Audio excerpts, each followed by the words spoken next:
घर था। शिवा के घर में उसकी पत्नी शीला और बेटी कोमल रहा करती थी। शिवा लकड़ियां बेचने का काम किया करता था।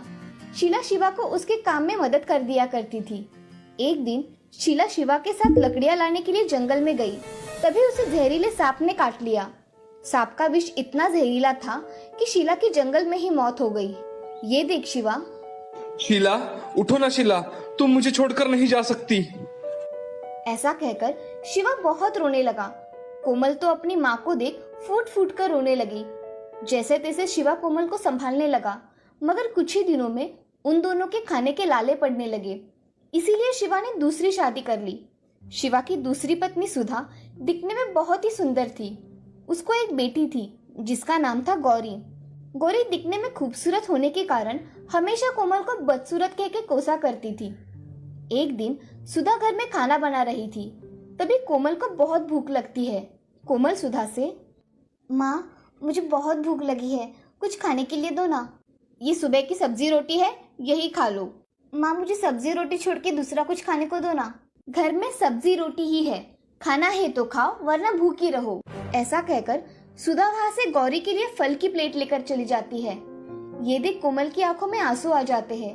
वो चुपचाप से सब्जी रोटी खाकर अपने कमरे में चली जाती है। सुधा कोमल के साथ हमेशा सौतेला व्यवहार किया करती थी। उसे कोमल अच्छी नहीं लगती थी। 4 दिनों के लिए शिवा काम के सिलसिले में शहर चला जाता है। तभी सुधा मन ही मन बहुत खुश हो जाती है। पहले ही दिन सुधा ने कोमल से, कोमल ये जरा बर्तन साफ कर देना और बर्तन हो जाने के बाद कपड़े भी धो लेना। जी माँ। बेटा गौरी तुम यहाँ आओ, हम टीवी देखेंगे। हाँ माँ। ऐसा कहकर सुधा गौरी के साथ टीवी देखती है। कोमल को ये देख बहुत बुरा लगता है। वो काम हो जाने के बाद अपने कमरे में जा रही थी, तभी सुधा उसे झाड़ू लगाने के लिए कहती है। कोमल चुपचाप से घर को झाड़ू लगाती है और अपने कमरे में चली जाती है। कमरे में जाते ही कोमल बहुत रोने लगती है। माँ तुम मुझे छोड़ के क्यों चली गई? ये नई माँ अच्छी नहीं है, मुझे प्यार भी नहीं करती। ऐसा कहकर कोमल बहुत रोती है और कुछ देर में सो जाती है। अब शाम हो जाने के कारण सुधा कोमल से, अरे कोमल की बच्ची, शाम होने को है और तुम अभी भी सो रही हो, उठो। ऐसा कहकर सुधा उसे ताने मारने लगी।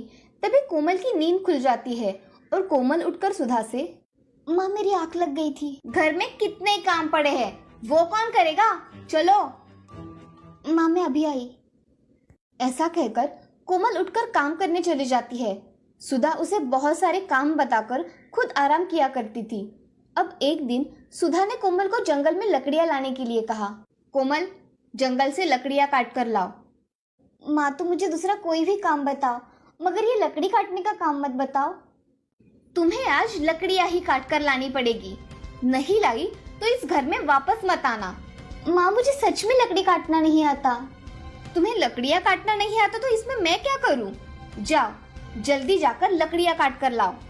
कोमल रोने लगती है और सुधा से कहती है, माँ मुझे जंगल जाने के लिए डर लगता है, मुझे वहाँ मत भेजो। तुम्हें कुछ नहीं होगा, तेरे जैसे सावली और दिखने में बदसूरत लड़के को भला क्या हो सकता है। कोमल ये बात सुनकर बहुत ही रोने लगती है। कोमल रोते हुए जंगल की ओर जाने के लिए निकलती है। जंगल में जाते समय उसकी नजर जंगल के पेड़ों पर पड़ी। जंगल के पेड़ बहुत ही सुंदर थे। आगे जाकर कोमल को अपनी माँ की याद आने लगी।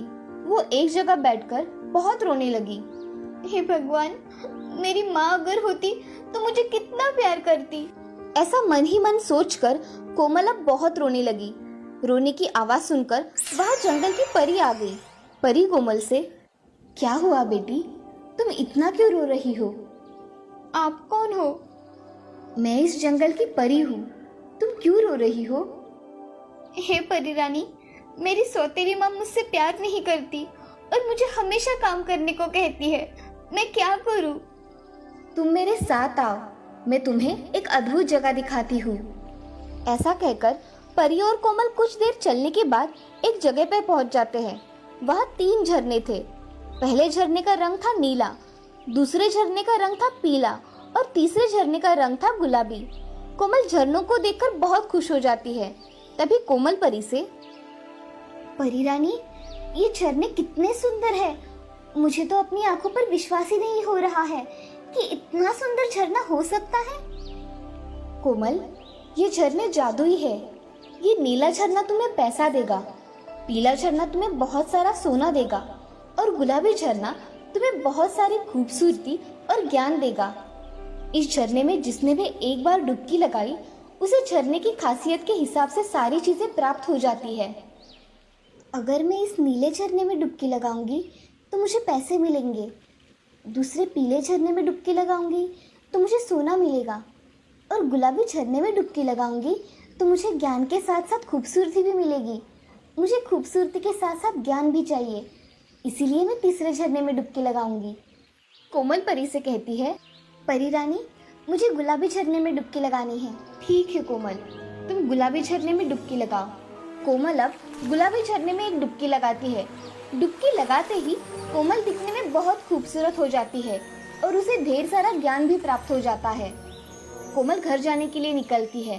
तभी कोमल परी से, परी रानी, आपका बहुत बहुत शुक्रिया, आपने मेरी बहुत मदद की है, मगर एक समस्या है। अब कौन सी समस्या है तुम्हें? मुझे लकड़ियाँ लेकर घर जाना है और मुझे लकड़ियाँ काटना नहीं आता। तभी परी अपने जादू से हाथों पर एक मोती बनाती है और कोमल को देकर कहती है, कोमल, ये लो जादुई मोती, इससे तुम जो भी मांगोगी तुम्हें वो मिल जाएगा। परी रानी, सच में ऐसा होगा? तुम इस मोती से मांग के तो देखो, तुम्हें पता चल जाएगा।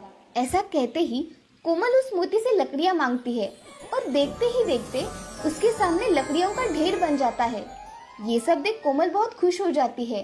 अब परी कोमल से, कोमल, तुम्हें ये जादुई मोती मैंने दिया है, ये बात किसी को नहीं बताना, नहीं तो इस मोती का गलत इस्तेमाल भी किया जा सकता है। इसे सिर्फ तुम्हारे पास ही रखना। जी परी रानी, मैं इसे मेरे पास ही रखूंगी। ऐसा कहकर कोमल वो जादुई मोती अपने ड्रेस में छुपा देती है और कुछ लकड़ियां लेकर घर चली जाती है। कोमल को देख सुधा के होश उड़ जाते हैं। सुधा कोमल से, अरे कोमल, तुम इतनी खूबसूरत कैसे बन गई?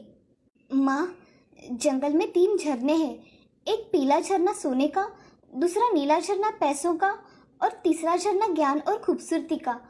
तो मैंने गुलाबी झरने में डुबकी लगाई और मैं खूबसूरत बन गई। ये सब बातें सुन सुधा मन ही मन कोमल को, क्या मूर्ख लड़की है, पैसा और सोना छोड़ के इसने ज्ञान और खूबसूरती चुना। मैं मेरी बच्ची को लेकर वहां जाती हूँ और बहुत सारा सोना लेकर आती हूँ। अब सुधा गौरी को आवाज देती है और गौरी से, गौरी, चलो मेरे साथ, हम जंगल में जाएंगे, वहाँ जादुई झरने हैं, वहाँ से हम ढेर सारा सोना और पैसे लेकर आएंगे। हाँ माँ, मगर ये सब सच है क्या? कोमल देख कितनी खूबसूरत बन गई है, ये जादुई झरने में डुबकी लगाकर आई है। चलो माँ, मुझे भी जल्दी जंगल जाना है और झरने में डुबकी लगानी है। ऐसा कहकर सुधा और गौरी जंगल में चली जाती है। कोमल ने बताए हुए रास्ते से जाकर वो 3 जादुई झरनों के पास पहुंच जाती है। तभी सुधा गौरी से, गौरी, तुम सोने के झरने में डुबकी लगाना, मैं नीले झरने में डुबकी लगाती हूँ, जिससे हमें सोना और पैसे दोनों भी मिल जाएंगे। ठीक है माँ। ऐसा कहकर गौरी पीले झरने में और सुधा नीले झरने में डुबकी लगाती है। जब दोनों बाहर आती है तो गौरी बहुत ही काली और बदसूरत दिखाई देती है। ये देख सुधा गौरी से, गौरी बेटी, तुम इतनी काली और बदसूरत कैसे बन गई? माँ, आपका भी रंग कितना काला हो गया है, ये हम दोनों को क्या हुआ है? तभी सुधा और गौरी के सामने एक परी प्रकट हो जाती है और परी सुधा से, ये जादुई झरना है, इसमें कोई भी व्यक्ति आकर डुबकी नहीं लगा सकता। तुम दोनों के बुरे विचारों के कारण तुम इतनी बदसूरत बन गई हो, अब अपने कर्मों का फल भुगतो। हे परी रानी, हमें माफ कर दो, हमसे बहुत बड़ी गलती हो गई, हम पे कृपा करो। ये झरना जैसी व्यक्ति वैसा फल देता है, मैं इसमें कुछ नहीं कर सकती। तभी वहाँ कोमल आ जाती है।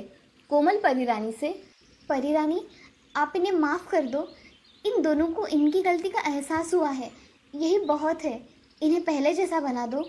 परी रानी उसकी विनती सुन के, ठीक है कोमल, मैं इन्हें माफ़ करती हूँ, मगर आज के बाद इन्होंने फिर तुम्हें तकलीफ दी तो ये फिर से बदसूरत बन जाएगी।